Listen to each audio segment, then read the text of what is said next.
stuff. So Tally Botzer is Director of Educational Programs at the Virginia Center for Inclusive Communities, VCIC, an organization that works with schools, business, and communities to achieve success through inclusion.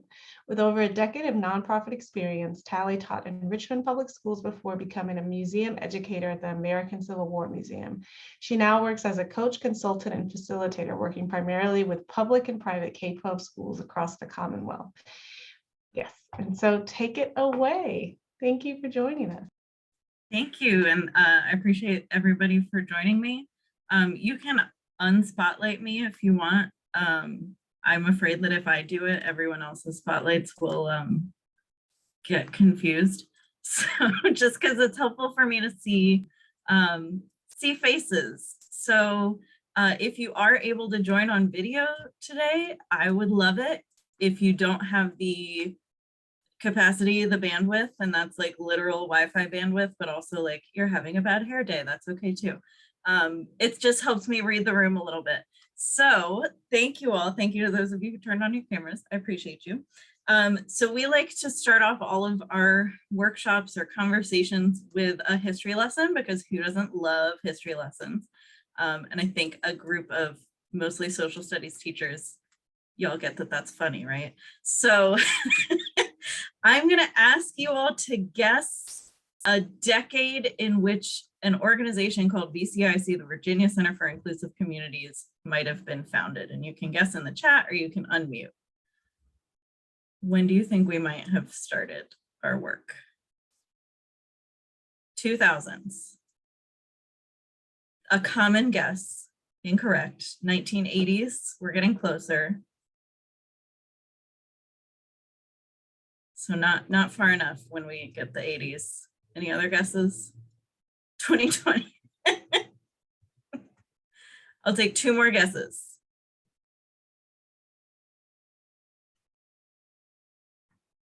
This is a trick question, yeah. So 1960 is closest so far. If we're doing backwards Price is Right rules, Laura is winning. 1999. So we were actually founded in 1935. We've been doing this for a long time. It's a trick question because we haven't always been called VCIC. We were originally part of a national interfaith organization called the National Conference of Christians and Jews. And there are offices like us around the country, and seeing so many folks from around the country, I'm happy to kind of point you in the direction of some of our partner organizations. We've been doing this work in Virginia since 1935. And the national organization dissolved about 15 years ago. We're kind of a broader network of organizations now. We took the opportunity to rebrand and became the Virginia Center for Inclusive Communities. So we work across this Commonwealth of Virginia. We were founded in Lynchburg. We're based in Richmond now, and we work with schools, businesses, and communities to achieve success through inclusion. So no matter what school you're joining us from, no matter how your school or you as an individual educator measure success, being more inclusive means being more successful. And so that's a lot of what we do, is building relationships and interpersonal skills through a lens of equity and inclusion. So I want to share a couple of norms, because I would, ideally this could be a conversation more than a presentation. And so a couple of norms that we use a lot are, we use them with kids, we use them with grownups. One is one speaker at a time. If I'm talking, that's me. And if you have something to say, you are welcome to unmute and interrupt me. I just might need group help to get me back on track, but please interrupt me if you have a question or thought. You're also welcome to share things in the chat. The second norm is to use I statements. I feel, I've experienced, I have seen, I believe, and that just helps us really simplify the narrative. No one is being asked to speak on behalf of a group, and no one is accidentally speaking on behalf of a group that like maybe I don't have ownership of. And then the third one is maintain confidentiality. Since we're from all over the place, it's less likely that somebody's going to go and be like, oh my gosh, guess what Genevieve said in this conference, and it's going to cause drama. But still, it's helpful to know that like if you share a story or a question here, this is a space where you can share those things and they won't leave the space. We like to say what's said here stays here and what's learned here leaves here. So you're welcome to take thoughts, feelings, and learnings away, but maybe leave those individual stories here. And then last is share the air. And a lot of that is going to be down to me, but also each other in this space. It just means if I'm asking questions and nobody's responding, like, please feel free to be that person who breaks an awkward silence. Or if you find yourself answering every single question and it seems like other people have things to say, maybe just be mindful of how much space you're taking up. So that's another reason why it's helpful to have videos on. As you can see, some people, I am a person who will sit and like wait for a pause. And if there's no pause, I don't say anything. And it's not that I don't have something to say, it's that I'm super awkward. So those are just some norms to keep in mind today. And I also want to acknowledge that, like, in the beginning, in the first session, we were talking about kind of the difference between, you know, moral norms and social norms and arbitrary rules. And that was something that the high school group talked about, is like, well, we need to have some guidelines, or the secondary group, we need to have some guidelines, otherwise it's chaos. And one way that I recommend, that we at VCIC recommend, helping to create norms that students understand and understand the value of, is to co-create them. So if we had had more time, I would have asked you all to come up with some norms. We probably would have come up with a similar list, but a lot of times that can really help with buy-in and accountability for students, is co-creating those expectations about what a classroom environment looks like. So that's just a note that came up as we were talking.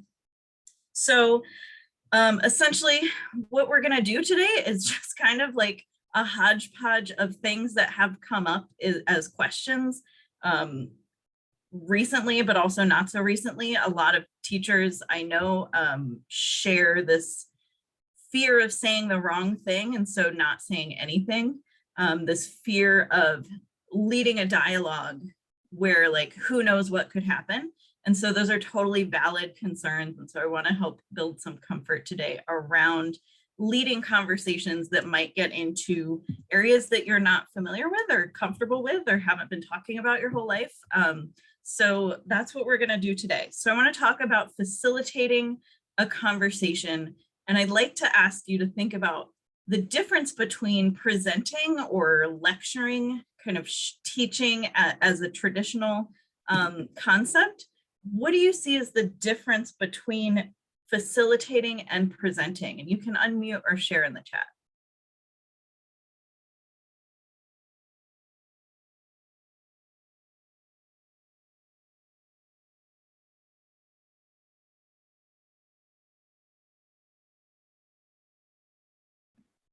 I guess I think of presenting as kind of that banking system that Frere, critiqued, which is, I'm just going to be banking knowledge into your head. I'm just going to be kind of like teaching you and what is what. And facilitating is setting up a structure for discussion, deliberation, and putting the ownership of the dialogue and then with the students. Yeah, absolutely. So, and we've got some similar thoughts in the chat. So teaching it in the traditional sense, where we're lecturing or presenting, we're depositing information. We are the keepers of the knowledge, and we are sharing the knowledge and just like boop, popping it in somebody's brain. We have facilitating is more student-led and driven, allows for participation from others, less one-sided. Keeping a conversation on topic. Yeah, it's not just like, here are the prompts, go. It's how do we contain this a little bit? And facilitating is like being a coach. Yeah, absolutely. So these are all correct. And I'd ask you to think, where does teaching fit in? As you maybe aspire, as you want to be a teacher, where does teaching fit into presenting and facilitation? Questioning, definitely.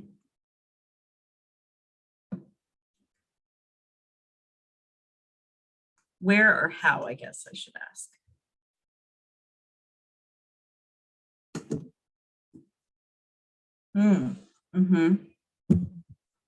Moving between modes as the circumstances demand. Yeah, sometimes we have to deposit information and that's a real thing that we have to do. I like to do a mix. Yes. Yeah. So I think there's no wrong answer to this. Not a trick question, I should say. I don't ask a lot of trick questions. The first one was, I think, the only one. So to me, a lot of times teaching is facilitating.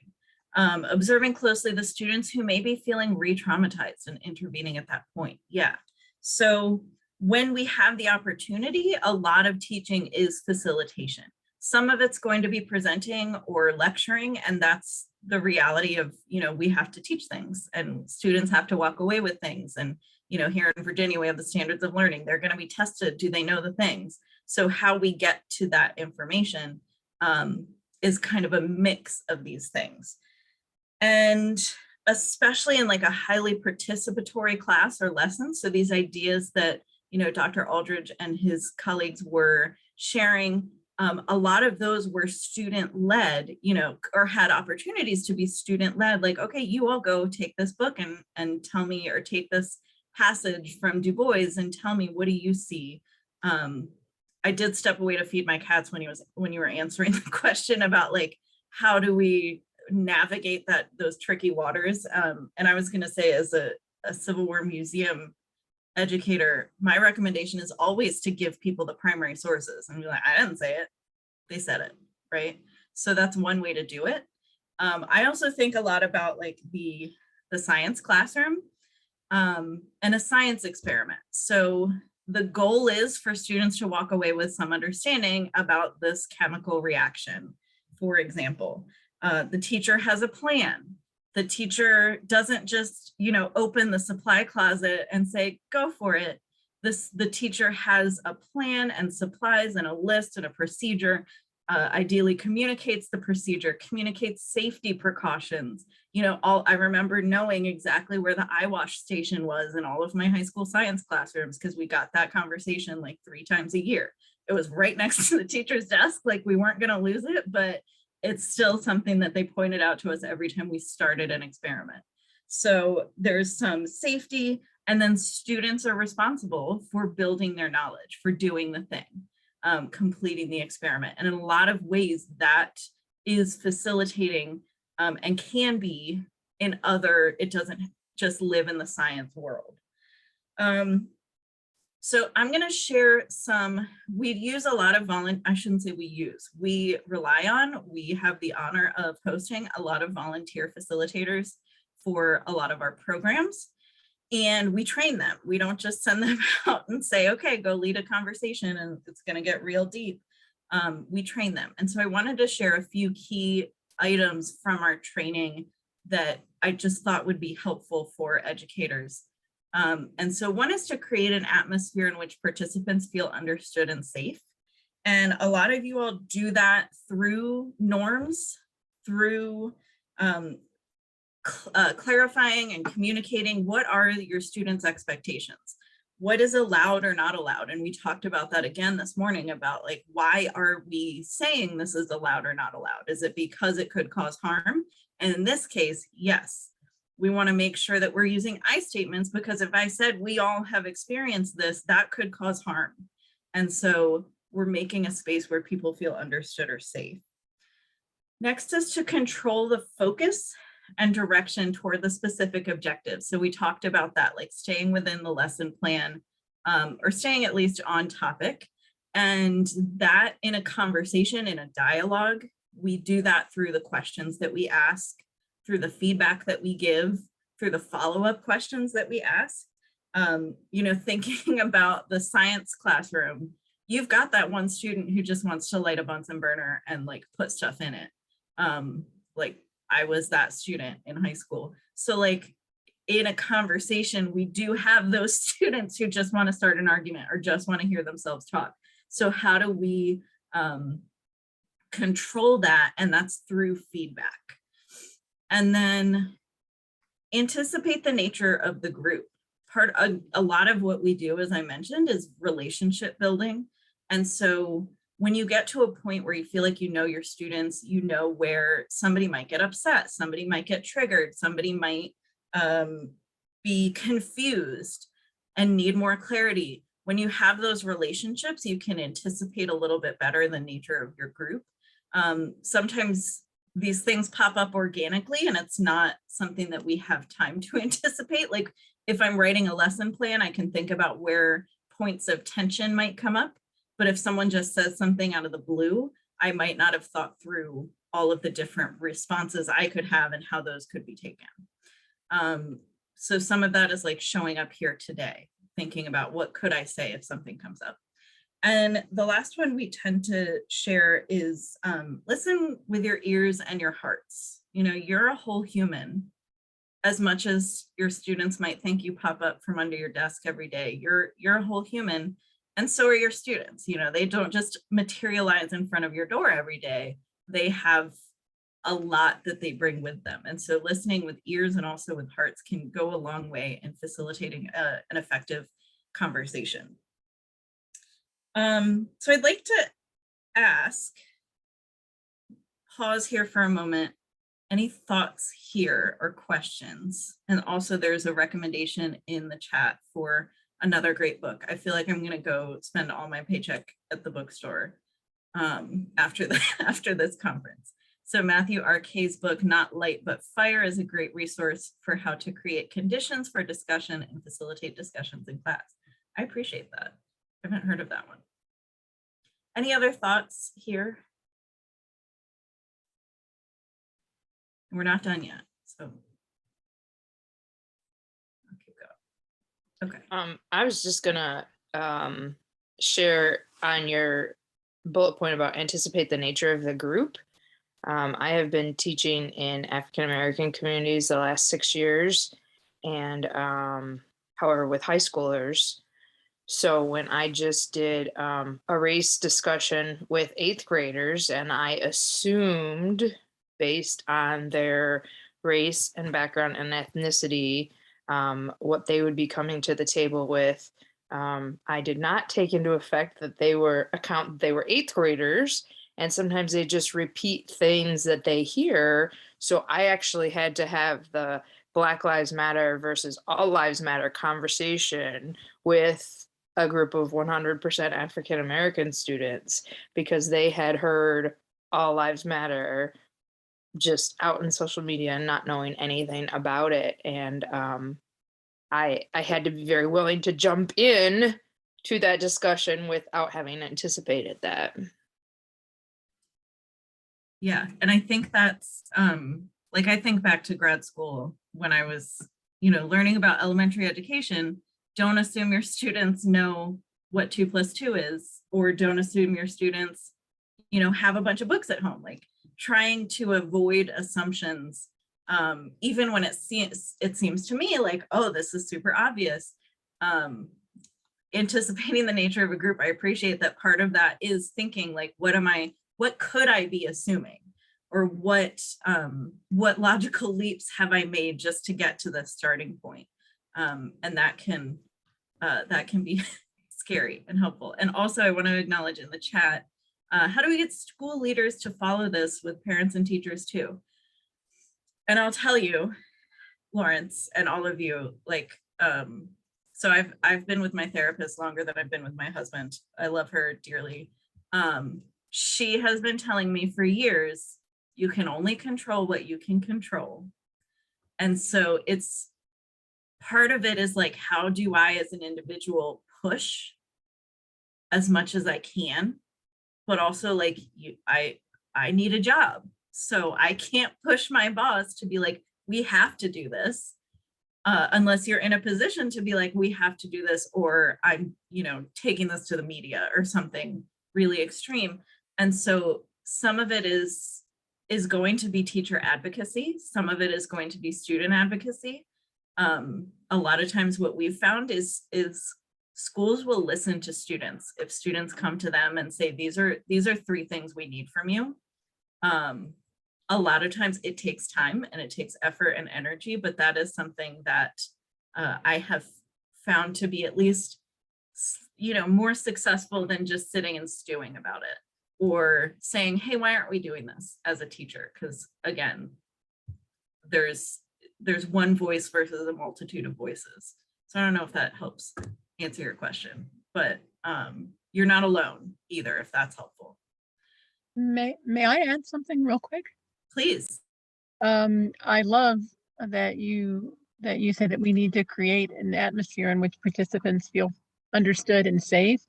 I would only add that we not only need to create that, but we need to maintain it. And I recall being in graduate school, and it was an overwhelmingly positive experience in which we felt perhaps not understood, but safe until one day our professor's own personal bias kind of crept in, and we had this kind of strange mix of race and gender and privilege, and it was so dispiriting for me as a Black woman who was just one of a handful of African Americans in my graduate program.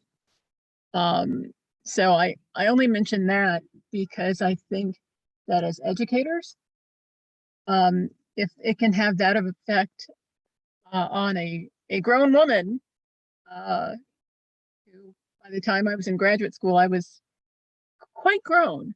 But I think that we need to remember as educators, when we're dealing with young people, whether it's elementary school or secondary school, that our kids need to not only hear us talking about creating safe spaces, but they need the authenticity and the guarantee, if possible, that we're going to maintain those spaces as well. I really appreciate that. Thank you. Thank you for bringing that up and flagging that, because yeah, create is almost meaningless if we don't maintain. And so that's really important to consider.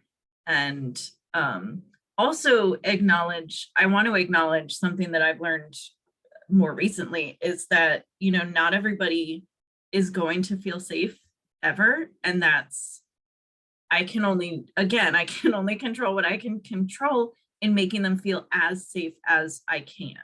And so some people have experienced trauma where a white person is talking and they don't hear or feel safe no matter what. And so I, as a white woman, need to acknowledge that, you know, I bring that with me. So I really appreciate that, bringing that up. Okay, I want to keep going because I want to give you more. I value this conversation. I appreciate you all so much.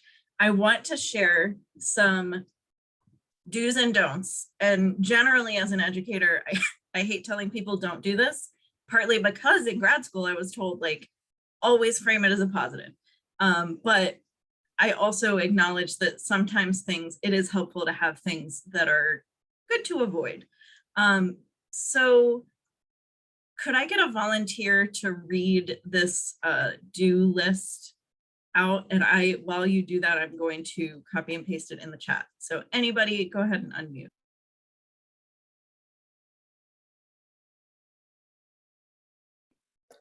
Do model behaviors, have a plan, and be flexible. Be patient and allow for silence. Ensure norms are followed. Ask open-ended questions. Summarize and clarify. Reflect feelings. Encourage participants to talk and listen. Encourage exploration of important questions. Thank you. Is there anything that stands out from this list as like, I really want to focus on this, or I've never thought about this? I think a lot about the asking open-ended questions thing, just because sometimes it doesn't always go as well as I thought it would. I mean, you can never predict, no matter, but like I've started to try to actually become more specific in my questions. Like, because if it's kind of like, how do you, feel about racism, or how do you, like, what are, it's just like, it invites like a lot of different things. And, but if it's a little bit more specific about like, would anyone like to share an experience, or, what was your reaction to this specific part of the reading, then there's like a little bit more of a substantive discussion. But I think there's a time and a place for the open-ended, and there's a time and a place for the specific, but it's just something I've been thinking about a lot. Yeah, there's a difference between like a yes, no question, which I would consider a close-ended question, and something that's really, really broad, like, tell me about your like racism, not your racism, but tell me about racism.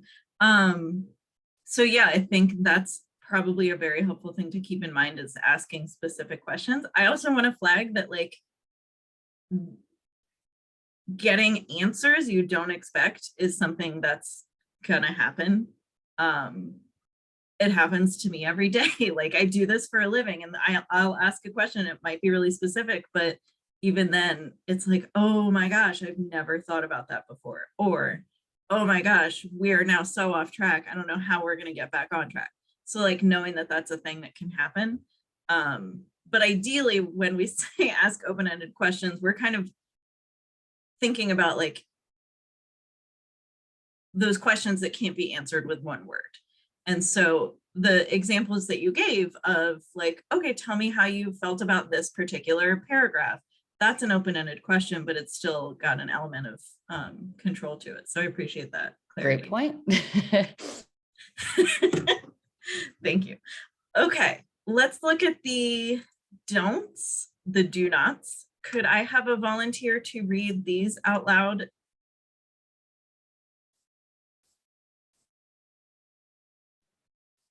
Sure, I'll do it. Thank you.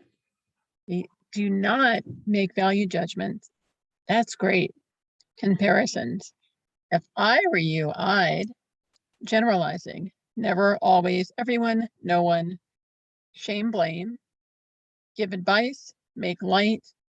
Insist on a rigid agenda, and assume you have to have all the answers. Thank you. So what jumps out here?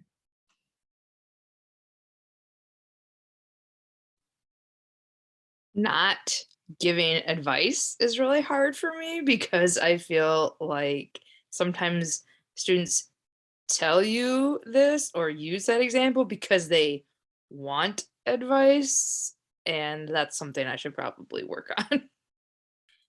And I'll also say, like, this is when you're having a conversation with multiple people, when you're leading a class discussion or a dialogue. So if someone comes to you and says, hey, I need advice, it's okay to give advice. But if we're trying to like, we're basically trying to get folks to talk to each other rather than to you. And this goes back to the peer-to-peer interaction as like a really big source of learning. And so giving advice, that's putting the focus back on me as the grown-up and the like, I'm the expert. But yeah, it is hard. It's hard for teachers and me, I'll acknowledge. I was a teacher, so I feel like I can say that. And also the one that a lot of people have trouble with is making value judgments. Like, that's great, which doesn't to us feel like a value judgment. It feels like, thank you for participating. Like, I want you to say more. And so what we want to avoid there is like, you know, Larry says something and I'm like, awesome, Larry, wonderful. Lawrence says something. I'm like, great, you're a genius. Way to go, Lawrence. And then Melanie says something and I'm like, cool. Like, we want to try to avoid that. Like, well, obviously Lawrence is better than Melanie. We want to avoid that. So one thing that I really lead on is thank you. Thank you for sharing. And we have, what about interrupting microaggressions or clarifying misconceptions? How does that connect to not making judgments? Yeah. So value judgments like that's great or that's awesome, I would say is a little bit different than like, that could be construed as a microaggression. So what do you all think? Like, and we'll talk about this too. I have an example scenario, and I think the one, yeah, a lot of the scenarios that we use could be classified as microaggressions, but I think any incident of bias, including microaggressions, any thoughts about like how to use any of these to interrupt in a conversation. See, because I'm giving advice and I need to stop doing that.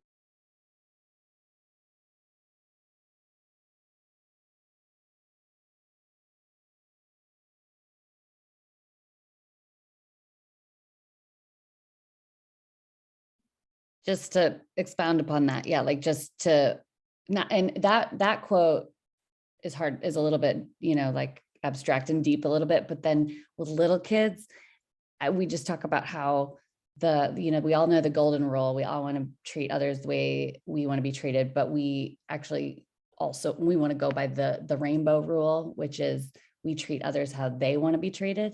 So in those microaggression moments, those where you can tell it's wrong, it's a microaggression, it's dehumanizing someone, then instead of just saying that's a microaggression, and calling it, point to, okay, let's talk about it, the rainbow rule, through the eyes of the rainbow rule, or through the eyes of the James Baldwin quote. And how did that comment, make others feel? Just one little idea. I appreciate that. And I've heard that called the platinum rule. I haven't heard it called the rainbow rule. I like that too. And yes, like to your point, the facilitator has to step in sometimes, and especially when there's an incident of bias. So that's where things like summarizing and clarifying, reflecting feelings, and asking open-ended questions can come into play, and leaning on the norms that you've established. So ideally, before having a conversation, we've had a conversation about like, how do we want to talk to each other? What does it mean to respect each other? What does it mean to show respect? And so if someone says something that is a microaggression or is a biased statement, asking them, like, tell me what you really mean by that, or tell me more about where that's coming from. And also I want to acknowledge that, like, if it's a genuine microaggression and someone is harmed, like the first thing you want to do is protect the victim in that situation. So it might be like, okay, we're going to pause right here and I'm going to talk to this person. And before that, like, I want you all to like journal about something. And so we're going to check on the person, the victim, see if they want you to, like, how they want you to intervene, if they want you to intervene, and kind of go from there. And that kind of gets back to like, restorative justice practices, but also like if we're having a conversation, we want to bring it back at some point to give some closure, but also if it is like an egregious, like someone makes a really hateful or hurtful comment, we want to make sure to address that. And can I just say, I really like how the approach of just asking for clarification, because it kind of goes to what you were saying before, is just like, we often assume people are at the same page and same wavelength, and we assume people are coming with the same intentions, and sometimes people make microaggressions not realizing it, and so it's so important to explain so then they don't do it in the future. Yeah, and there's a framework from Learning for Justice called IQEE, and I can find the link, or you can, they have a guide called the Speak Up at School guide that goes into more, but IQEE is interrupt, question, educate, echo. So if there's an incident of bias, these are 4 strategies that you could use. So the IQEE, the Learning for Justice, there's like a guidebook for it. And that gives some really good ways to ask questions, because it's hard to ask questions when your first thought is what the like bleep, or where is that, like, why would you say that? And a lot of it is that people, especially kids, who say things like some of y'all have mentioned. Thank you, Ziara. Thank you. So especially kids might say things like we've said before that they just heard at home. And so a lot of times things that people say that come across as biased, hurtful, harmful, a lot of times those come from a place of ignorance and not wanting to cause harm. The impact is still harm is done, but the intent isn't to cause harm. And that's another conversation about like how, actually, that's the next conversation. Knowing that it's incredibly likely, like no matter how hard you try, how much learning we do, like I'm gonna mess up in this space, and that's okay. It's okay to mess up as long as we acknowledge it and learn from it. It's not okay to like go in and just cause harm willy-nilly and not acknowledge it or take ownership of it. So I wanted to share the 4 R's of how to apologize, and these have floated around all over the place. I learned them from a webinar by Kenji Yoshino, who's an author who wrote a book called Covering, which is really interesting, gets into unconscious bias. But in this webinar, I don't even like, it was the best webinar I've ever attended, which like in the last 2 years, I feel like I've attended so many, up until this one, of course. And in it, he just really briefly was like, hey, here's the 4 R's of how to apologize and make it meaningful. And so the first R is recognition. So clearly stating, if I'm apologizing, I need to clearly state what I did wrong. I'm not going to say if I hurt you or if your feelings are hurt. I'm going to say like, I said something that I didn't know was hurtful. I still said it. Like, I'm going to acknowledge that. Responsibility means I did it. It's my fault. And again, this gets back to intent versus impact. I didn't mean to hurt you, but I still hurt you. We explain it to people as like, if I stepped on somebody's toe, I didn't mean to hurt them stomping around out there, but I still hurt someone. So if I stepped on someone's toe and hurt them, I can apologize for that. I can take responsibility for that. It's the same thing when my words cause harm. I said this. The next R is remorse. I have to mean it. I have to really mean that I'm sorry. And I have to take all of these things and offer a reparation of some kind. So the apology ideally is the beginning of something. So I said this, I'm so sorry.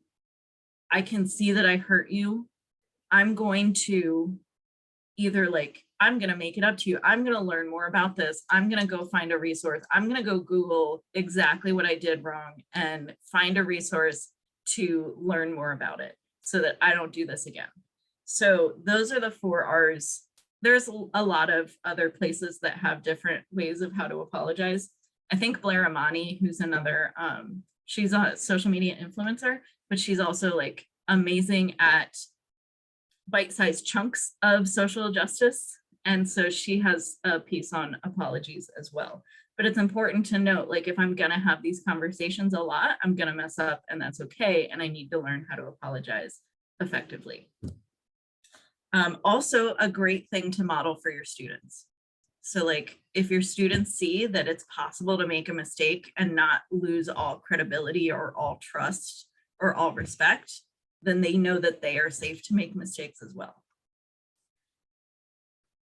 So I want to note, you know, we're talking about a few different things here. Some of it is like planning for a conversation. And I also want to acknowledge some of what's come up is like, I didn't plan for this, but I need to talk about it. And so teachable moments happen all the time. They might not be, we talk about like off topic versus off lesson plan. Like if something comes up that's off lesson plan, I'm going to focus on it. If we're way off topic, that's another conversation. But a lot of times things come up that we are not necessarily expecting. Again, so we just have a couple of guidelines in responding to incidents of bias. And one is IQEE, like go look at that. It's a really helpful resource. But some general guidelines: rely on your existing classroom practices and norms. So maybe something comes up and it's not in a dialogue, you're lecturing and somebody says something. Go back to those existing classroom practices and norms and think about, ask students to think about, you know, does that meet our norms of, you know, we said at the beginning, we want to treat everybody with respect. Is what you just said respectful to so-and-so? Or like there's one school we work with where their mascot is the bulldog and they have bulldog barks. And BARCS is an acronym, and I can't remember, they all like shouted it one day at me, and I was like, it's too much to take in. But it's like, be respectful and always something, you know, that kind of thing. So if you have something like that at your school, use that. Like, that's not that doesn't fit in, or does that fit in with BARCS? And that can be helpful. Don't ignore discriminatory behavior or words. It doesn't have to be a teachable moment. Like, we're gonna take 10 minutes and sing Kumbaya at the end every time. Like, realistically, we're not taking 10 minutes and singing Kumbaya at the end ever, but like, it doesn't have to be a long conversation for you to acknowledge. So sometimes it's we're gonna stop right here and talk about this. And sometimes it's, I heard that, it's not okay. I heard that, it's not funny. Or I heard that, we're gonna talk later. So you don't have to have a big long conversation every time, but acknowledging discriminatory behavior or words every time is really important. If you hear it, you should acknowledge it, because your students are watching you and they pay attention to what you don't say just as much as what you do say. So if they hear something, they know you heard it and you don't say anything, what they are learning is it's okay for people to say that. So either it's okay for me to say that, or it's okay for people to say that about me. And so acknowledging discriminatory behavior or words every time is really important. Ask simple exploratory questions without aggression. So again, IQEE, that guide, has some really good examples and ideas. Questions like, what makes you say that? Where does that come from? Did you know that that could be a really hurtful thing to say? Like, asking these simple questions without it being like, you know, why did you do that? What are you doing? Which can be challenging. And the last general recommendation we give is to just be prepared to act. And part of that is like showing up right now. Part of that is practicing. Find some phrases that sound like you. And like I said, like, hey, that's not funny. I heard that. Practice it. I talk to my cats a lot, which is like another story again, and I'll talk to my therapist about it too. But like, I have practiced, tell me more about that. And they'll just keep meowing back to me. Oh, how interesting. Where do you think that comes from? So practice it so that when it happens, you're ready. Because you can read something all day long and be like, I know what I'm going to do. But for me, at least, like saying something out loud and practicing it out loud can be really helpful in being ready to say it out loud when it's time. So we don't have a ton of time left. So what I'm going to do is I'm going to share a scenario on the screen. And I'd just like to ask you all to consider what you might do. And you can think back to the list of do's and don'ts. You can think about these general recommendations. You can think about, you know, basically like, what could you do or say? And I also want to share, a lot of times we send people into breakout groups to talk about a scenario, and they come back and they basically say, well, there wasn't enough context for us to answer the question. But the question is like, how do you get the context, right? So if you think this person is saying something, they didn't mean to be whatever, like that's fine, but how do you talk to them so that you find out for sure if they mean to be whatever? And so I would love for a volunteer to read this scenario out loud. I'll also acknowledge we have a lot of scenarios that are fairly unpleasant to read. This is one of the less unpleasant ones, at least in terms of ickiness, but also real. So could I get a volunteer to read the scenario? I can read it.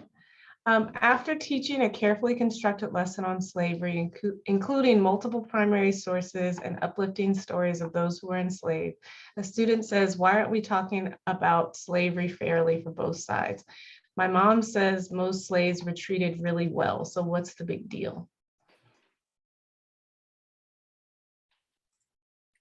So I'm going to paste that into the chat and ask you all, what might you say in this situation? If you're the teacher, what might you do?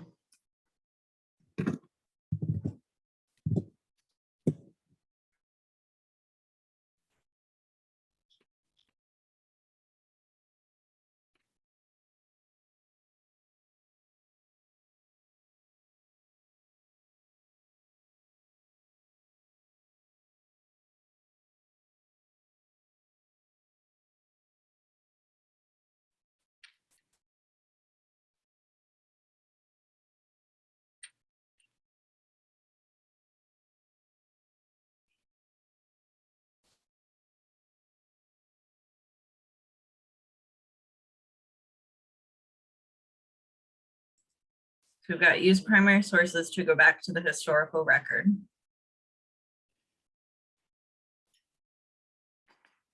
What would the goal be there?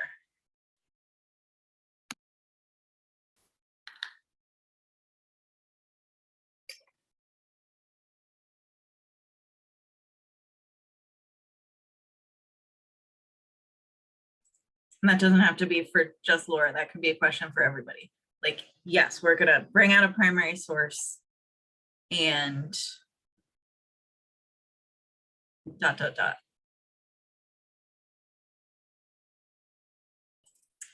Do any students have any responses to this question? And Laura says to show the realities of life for enslaved people.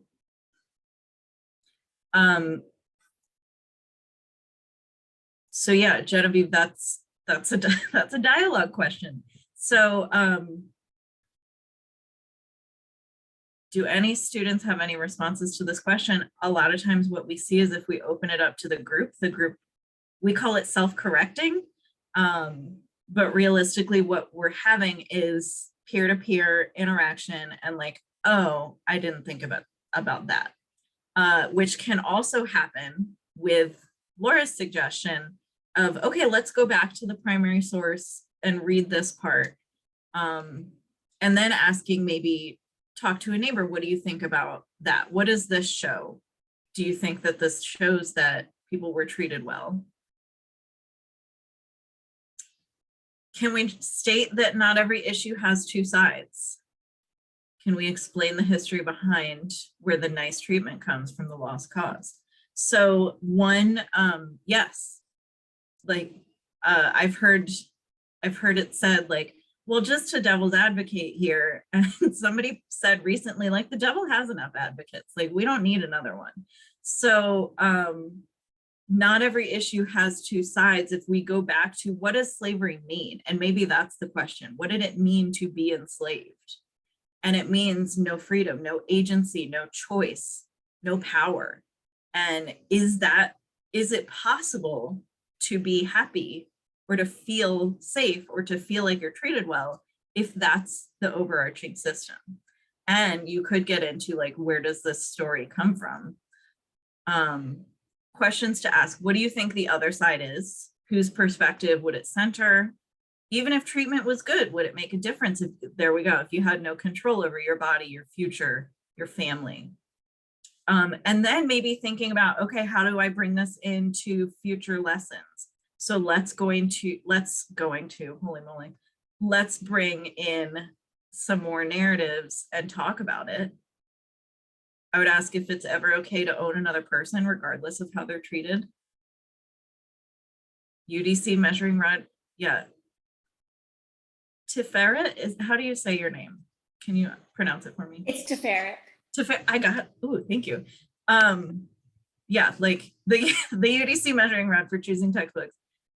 That's a primary source, right? Like that, the one that you're talking about. Yeah, so like, here's a primary source that answers the question. So again, I don't have to, but still like gets at these counter narratives. And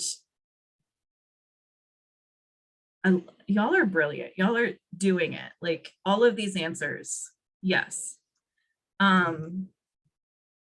Pew Public Opinion says hitting some math standards. Also, I knew my cat would join. I tried, nope, there's two. I fed them before. They're just really into all this stuff. Most Americans say the legacy of slavery still affects Black people in the US today. So bringing in some math standards, looking at some graphs, connecting it to the present. And maybe it's, again, kind of a conversation of like the through lines between, the slavery era, the Jim Crow era, the Lost Cause era, the Civil Rights era, modern era, and how do they all connect? So yeah, and again, I want to acknowledge that like, we read the scenario, there was a long pause. And first, that's okay to like pause and take a moment. And also like acknowledging that a lot of these things happen really quickly. And so what's the initial response? How do we, I love that y'all are already thinking about like, okay, how do we bring this up in the next lesson so that we really make sure that this conversation doesn't end here, right? We're going to keep going. Okay. What would you say helps you? Thank you, Teferet. Primary sources, you know, this is like a wealth of resources and I love it. Is there anything that you would say helps you respond effectively, or any resources you know of either in your school or your district or elsewhere that could help you prepare for moments like this? And a lot of you all are sharing resources already.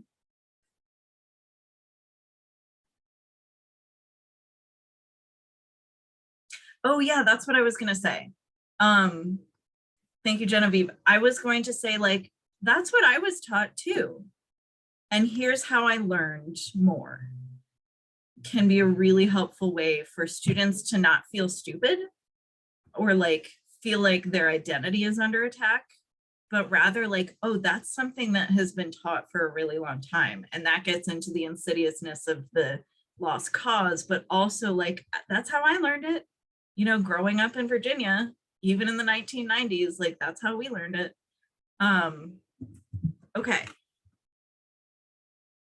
We've got Encyclopedia of Virginia, a great resource in general, but also I found that catechism at a bookstore once, the UDC catechism. It gave me some feelings.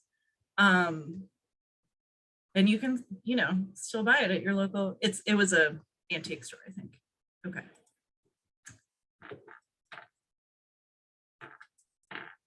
I am going to ask you to consider what is one concept from the last hour, the last 50 minutes we have spent together that you could incorporate into your work next week. And I say next week, not because I'm trying to be pushy or scary or mean. I say next week because a lot of these things probably fit in pretty well with what you're already doing. And would you ask your mother to send in a book about where she learned about the good treatment of slaves? That would be a that would be a very interesting question. Here in Virginia, yeah, that would be a very interesting question. So you could ask that. If again, relationship building, do you know the mother?